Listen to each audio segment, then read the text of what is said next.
ಪ್ರಜ್ವಲ್ ರೇವಣ್ಣ ಇದ್ದ ಬ್ಯಾರೆಕ್ನಲ್ಲಿ Android mobile ಪತ್ತೆ.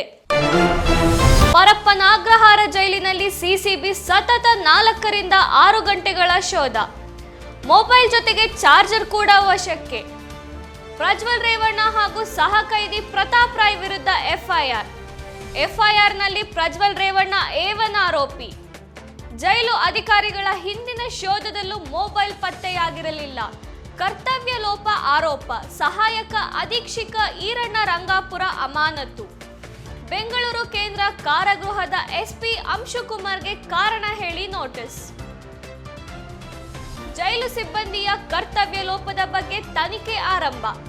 ಪ್ರಜ್ವಲ್ಗೆ mobile ಯಾರು ನೀಡಿದರು ಎಂಬ ಬಗ್ಗೆ ತನಿಖೆ ಚುರುಕು. ಸಿಸಿಬಿ ದಾಳಿಯಲ್ಲಿ ದರ್ಶನ್, ಪವಿತ್ರ ಗೌಡ ಸೇರಿದಂತೆ ಹೈ ಪ್ರೊಫೈಲ್ ಕೈದಿಗಳ ಬ್ಯಾರಕ್ಗಳಲ್ಲೂ ಶೋಧ.